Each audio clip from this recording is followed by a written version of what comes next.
আমি এখন আছি ইন্দোনেশিয়ার সুলাওয়েসি দ্বীপে। আর এই দ্বীপের পাশ দিয়েই চলে গেছে এমন এক অদৃশ্য লাইন যা কোনো প্রাণী ক্রস করতে পারে না। এই লাইনের পূর্বে আপনি হাতি দেখতে পাবেন, কিন্তু পশ্চিমে পাবেন না। আবার এর পশ্চিমে আপনি ক্যাঙ্গারু দেখতে পাবেন, কিন্তু পূর্বে পাবেন না। শুধু স্থলচর পশুই নয়, এই লাইনের দুদিকে পুরো ইকোসিস্টেমটাই আলাদা। এই ভিডিওয়ে আমরা জানব এই লাইনের ব্যাপারে, এবং আরও জানব কেন এই লাইন নির্ধারিত করবে পৃথিবীর ভবিষ্যৎ কী হতে চলেছে। তার জন্য আমাদের যেতে হবে সুলাওয়েসির পাশে ছড়িয়ে ছিটিয়ে থাকা কয়েকটি দ্বীপে।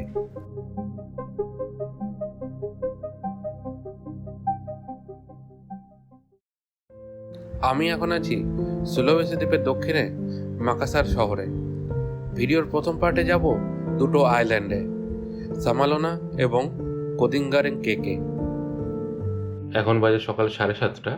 অ্যাকচুয়ালি 6:30টায় একটা আইল্যান্ড ট্রিপে যাওয়ার কথা ছিল, কিন্তু যে কোম্পানিটার সাথে যাওয়ার কথা ছিল তারা জানালো যে 8টা অবধি ওয়েট করবে, কারণ ওয়েদার খুব একটা ভালো ছিল না সকালের দিকটা। সারা রাত ধরে বৃষ্টি হয়েছে, তাই ওয়েদার যদি 8টার সময় ভালো থাকে তাহলে 9টায় আমাদের জার্নি স্টার্ট হবে, আর যদি খারাপ থাকে তাহলে এটা পোস্টপোন হয়ে যাবে। দেখা যাক, হোপ ফর দ্য বেস্ট। মেঘলা তো আছে ভালোই, কিন্তু বৃষ্টি হচ্ছে না। দেখা যাক আর 1 ঘন্টা পরে কীরকম ওয়েদার থাকে। এই আইল্যান্ড ট্রিপটা কিন্তু আমার একটা কোম্পানির সাথে গ্রুপ ট্রিপে যাওয়ার কথা, কারণ 10-12 জনের গ্রুপ। কারণ প্রাইভেটলি গেলে খরচা পড়বে 2 মিলিয়ন আইডিয়া, যেখানে আমি গ্রুপ ট্রিপে গেলে খরচা পড়বে মাত্র 250K, মানে এই 1300 টাকার কাছাকাছি। তো গুড নিউজ, এখানে লিখেছে যে আমরা 8টার সময় পোর্টে দেখা করব এবং বেরোবো। 8টার সময় বেরিয়ে পড়লাম। বোট ছাড়বে ফোর্ট রটারড্যামের উল্টো দিকের পিয়ার থেকে। এই আইল্যান্ডগুলোর সাথে ফোর্ট রটারড্যামের খুব ইন্টারেস্টিং একটা সম্পর্ক আছে, যা ভিডিওর পরবর্তী অংশে বলবো। বৃষ্টি স্নাত পিয়ারে পৌঁছে ব্রেকফাস্ট করে নিলাম। বৃষ্টি কমলেও আকাশের অবস্থা একেবারেই ভালো ছিল না, সমুদ্রও ছিল অশান্ত। বোট চলতে শুরু করলো, শহরের ইমারতগুলো ছোট হতে থাকলো, আর বাড়তে থাকলো সমুদ্রের ঢেউয়ের দাপট।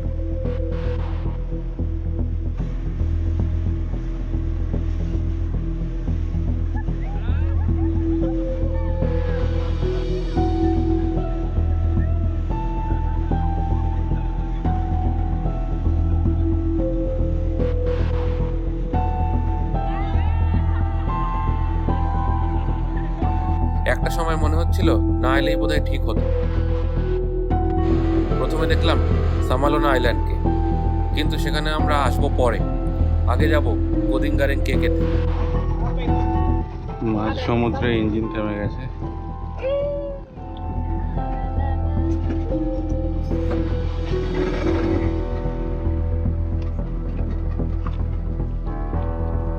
Ya, di sini snorkeling teman-teman.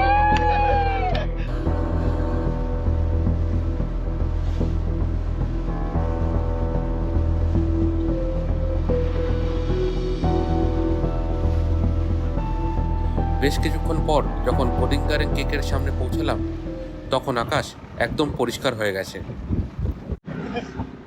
Daripada bahasa Bugis ko pakai.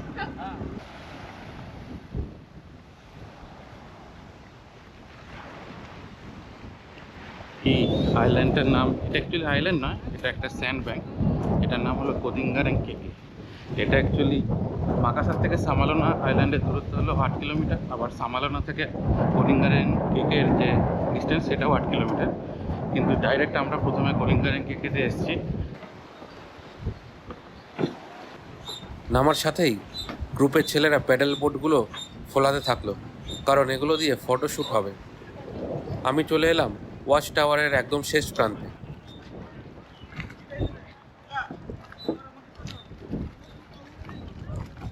এই যে সুলাওয়েসি আইল্যান্ড আর নিচে আছে সুম্বাও আইল্যান্ড, এই দুটোর মাঝখানে যে এই ছোট ছোট দ্বীপ আছে, ছোট ছোট এই স্যান্ডব্যাঙ্কগুলো আছে, ওইগুলো সেপ্টেমন্ডে আর্কিপেলাগোর আন্ডারে পড়ে।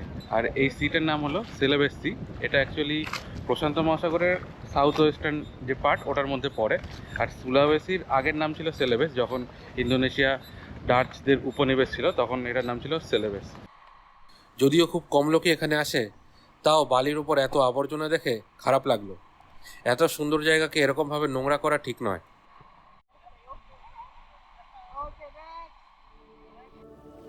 19th সেঞ্চুরিতে ব্রিটিশ বায়োলজিস্ট আলফ্রেড ওয়ালেস ইন্দোনেশিয়ার বিভিন্ন দ্বীপগুলোতে ঘুরতে ঘুরতে এক অদ্ভুত জিনিস লক্ষ্য করেন।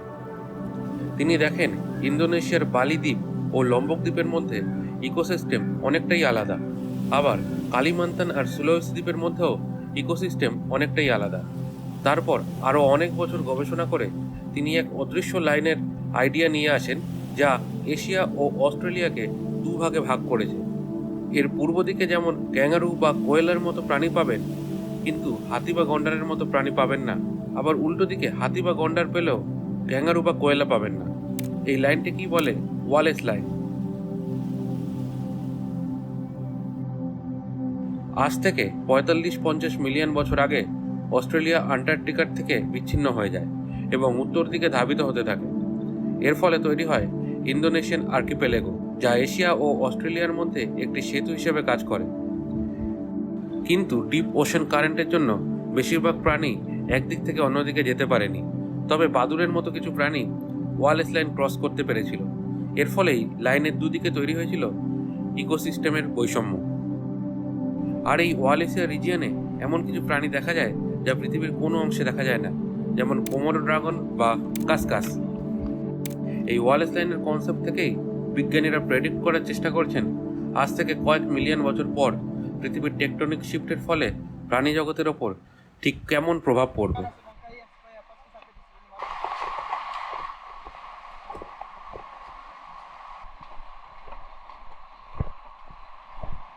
স্নর্কলিং হয়ে লাঞ্চ হয়ে গেল, এবারে আমরা যাব সামালোনা আইল্যান্ড। সকালে কীরকম বৃষ্টি পড়ছিল, ওয়েদারটা কি বাজে ছিল, এখন ওয়েদারটা কত সুন্দর হয়ে গেছে।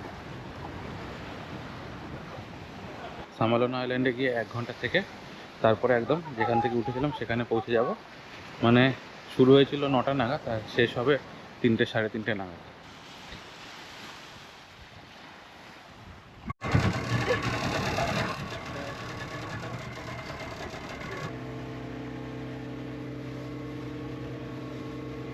সামালোনা আইল্যান্ডে চলে এসেছি। এই সামালোনা আইল্যান্ড ডাচদের একটা বেস ছিল যখন তারা ইন্দোনেশিয়া দখল করতে চাইছিল। আপনারা জানেন যে ডাচদের উপনিবেশ ছিল ইন্দোনেশিয়া এবং তখন তার নাম ছিল ডাচ ইস্ট ইন্ডিজ। তো ডাচরা এখানে বেস করে মাকাসার শহরে এখানকার যে সুলোবেসির যে আগের রাজা ছিল গোয়ান এম্পায়ার, তার একটা বেস ছিল ওখানে, সেটার নাম হলো উজুং পাদাং, এখন যেটার নাম হয়ে গেছে ফোর্ট রটারডাম। তো ওইটার ওপর অ্যাটাক করতো এখানটায় বেস করে। আলটিমেটলি ডাচরা সেটা দখলও করে নেয় এবং পরবর্তীকালে ওটার নাম হয়ে যায় ফোর্ট রটারডাম। ইভেন মাকাসারের আগের নামও কিন্তু উজুং পাদাং ছিল। এবং আপনারা যদি গুগলে সার্চ করেন মাকাসার এয়ারপোর্ট, তখন দেখবেন আসবে উজুং পাদাং, ইউপিজি। ভিতরে একটা ছায়া ঘেরা জায়গায় যাচ্ছি কারণ বাইরে প্রচণ্ড রোদ।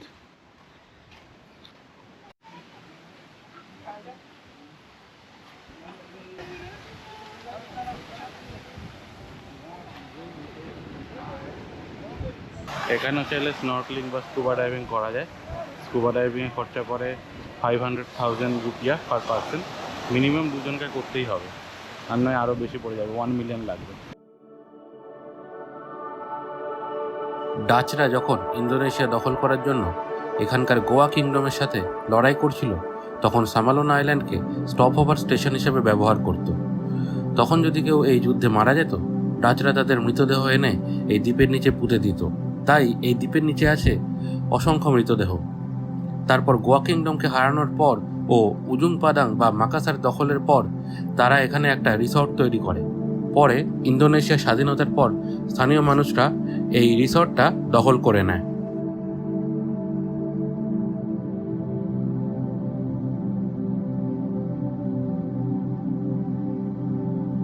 এবার সামালোনা থেকে মাকাসারে ফেরার টাইম হয়ে গেছে। একদম ফেরিতে গিয়ে ওখান থেকে ডাইরেক্ট হোটেলে চলে যাব। পরে একদিন আমি গেলাম খুব ইন্টারেস্টিং একটা মার্কেটে। চলে এসেছি পাউতারে হারবারে। পাউতারে হারবারের সাথে একটা ফিশ মার্কেট আছে, সেটা দেখতে।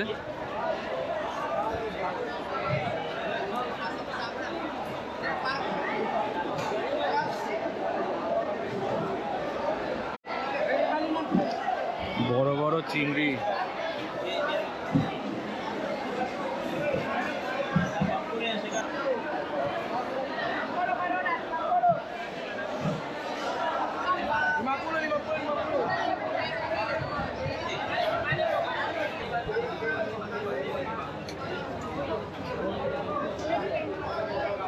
নৌকোগুলো করেই মাছ আসে সমুদ্র থেকে, করে এখানে এসে বিক্রি হয়।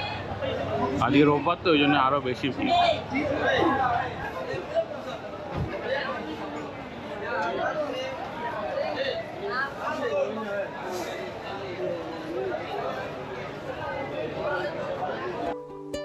এই ভিডিওটা এখানেই শেষ করছি।